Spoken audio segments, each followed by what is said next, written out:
Hi guys, it's Amy with A2Z Stamping, and today I wanted to show you how to make this cute little triangle shaped box.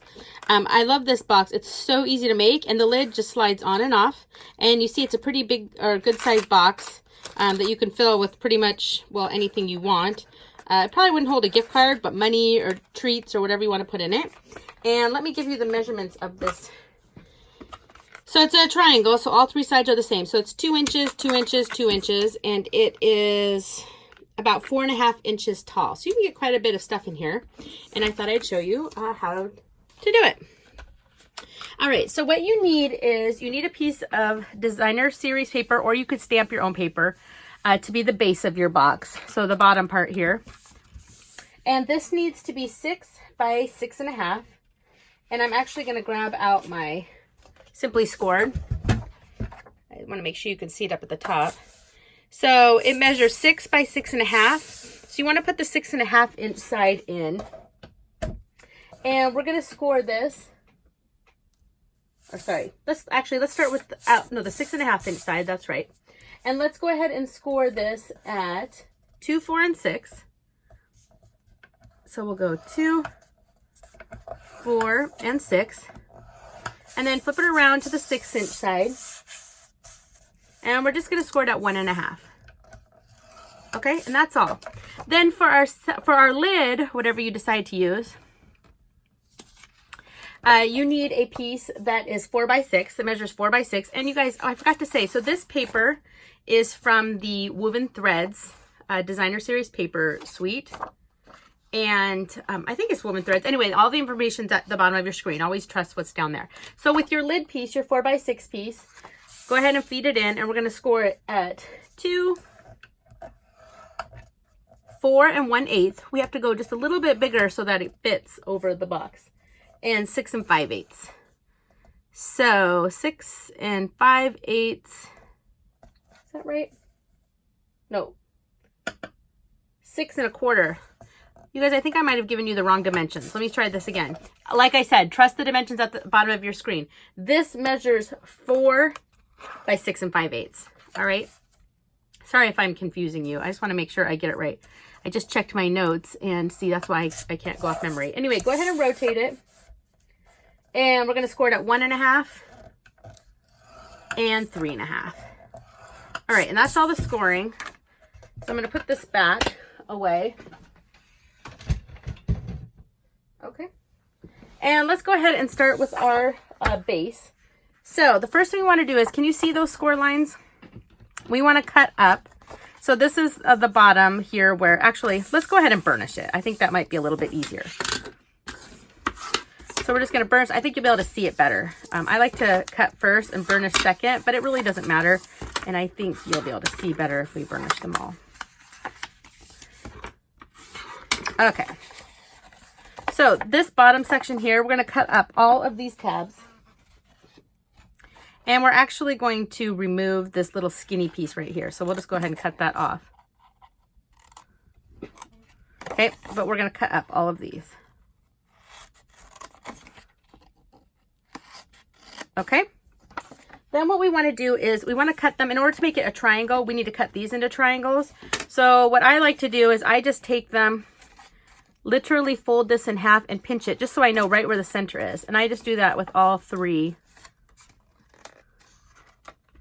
of these little I guess tabs is the right word. There we go. So now we want to cut them into triangles. So just go ahead and take your scissors and start from here, and you just want to go right to that corner. See? And we're cutting you could use a ruler if you want to be exactly precise. I'm okay with it being, I'm okay with the exactness of this. But I know some people want it exactly precise. And like I said, you could use a ruler and you could score the lines to cut your triangle. All right, so now it looks just like this. Okay, and let's go ahead and glue this together while we've got this, since it's the base of our box. So we're going to put the glue on this little tab right here. Oops, looks like, gotta fix that. There we go.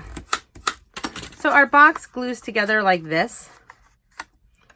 So see, it makes, and then these just go down, and that's the box. So we're gonna put glue, excuse me, I'm gonna grab my multi-purpose glue. And I'm just gonna stick some, come on, multi-purpose. There we go. Okay, we got that. Fold this around and press. And I'm actually going to set it down and take my bone folder and get it nice and pressed down.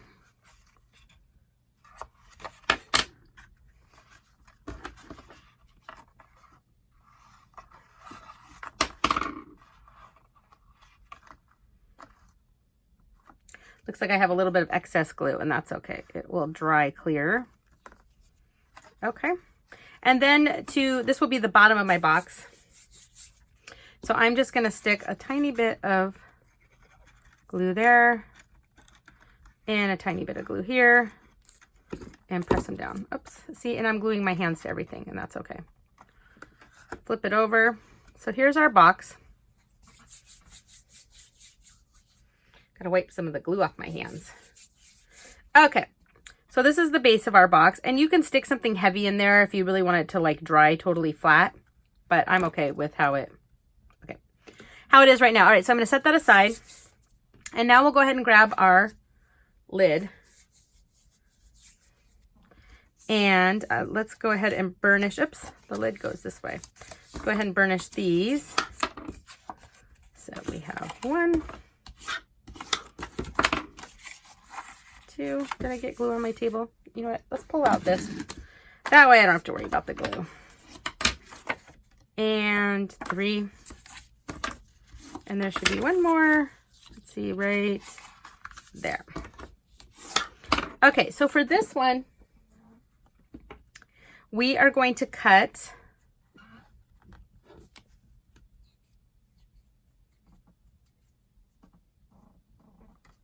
right here.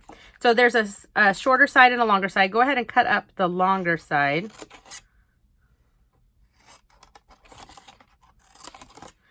And we can remove this little end rectangle again.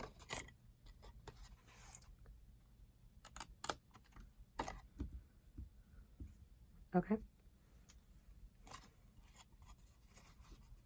And this one on this side too, this little tiny skinny guy. We don't need that.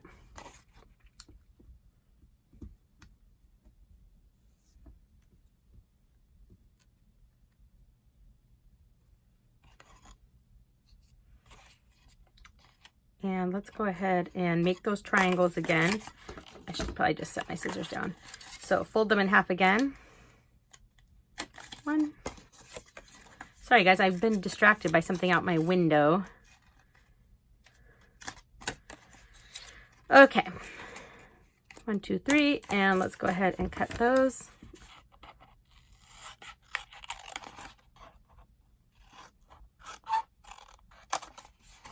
So 1.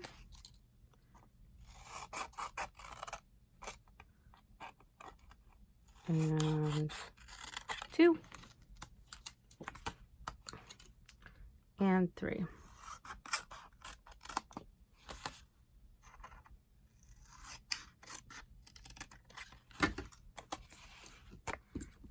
Okay, and we're just going to take these little flaps right here, and we're just going to glue these down. I'll show you on this one.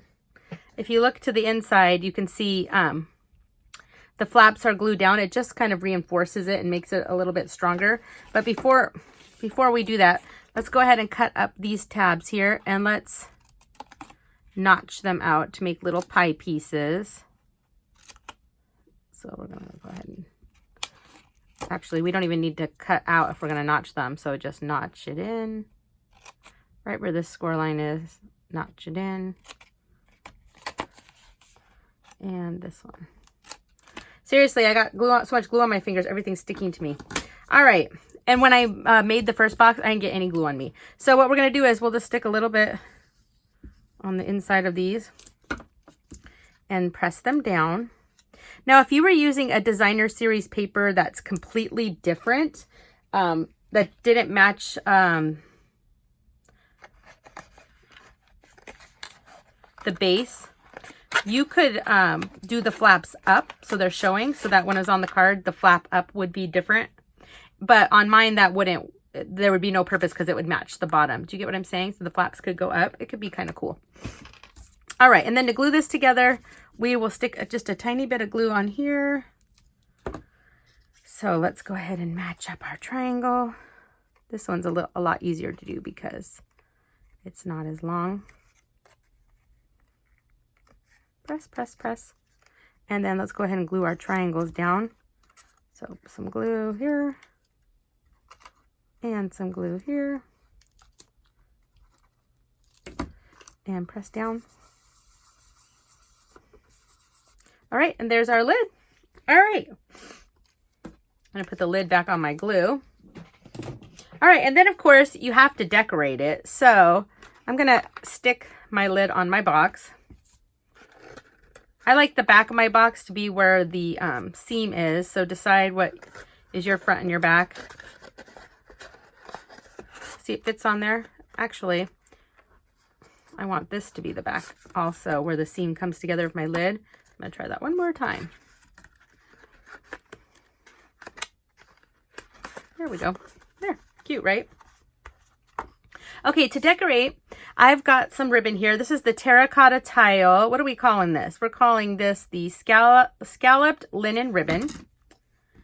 And I want to be able to just tie a knot. So I'm going to, what did I decide is the front? Let's make this the front. I'm going to cut off, how much do I need here? Cut off a little piece with my snips. And go ahead and tie this. Let's see, let's go this way. And let's go this way. And get my knot. There we go. And I can trim that down to the size I want. I want it a little bit shorter than that. Get it right in the center. Okay. And obviously, depending on the ribbon you use, you could do a bow. You could decorate yours however you want. This is just what I'm doing. All right, and then I thought, well, I may want to, you see I have two little banners here. I'm planning to stamp a sentiment on these once I decide how I'm going to use them. I'll probably use itty bitty, what's it called? Is it called itty bitty greetings, itty bitty birthdays? That's two different sets that would be perfect for this, depending on what sentiment I want to use. So I just grabbed a piece of the balmy blue cardstock and the terracotta tile, and I have my classic label punch here, and I'm just going to punch out a couple of these, 1 and 2. Okay, put these aside, and I'm just going to grab a glue dot. I'm going to stick a glue dot right at the top. Oops, come on. And seriously, gotta go wash the glue off my hands. It's almost like I'm in like a joke. Okay, so what I'm gonna do is I'm gonna pop this one just right under the little knot, and I'm gonna pop this one right over the top. And these will pop off so easily when I want to stamp the sentiment. That's the thing I like about the glue dot. I'll be able to pop them right off and then stamp my sentiment. But that's the box. Isn't that so cute? And I think, did you see earlier? I just threw some Mentos gum in here right now, just because I really wanted to get the bottom to go down flat. So sticking something heavy in there helps the box to dry flat on the bottom. But isn't that sweet? It's so simple to do, even though I made it seem so complicated. Just don't get glue all over your hands. So anyway, I hope you enjoyed this video, and I'd love it if you'd subscribe to my YouTube channel. Thanks, guys. Bye.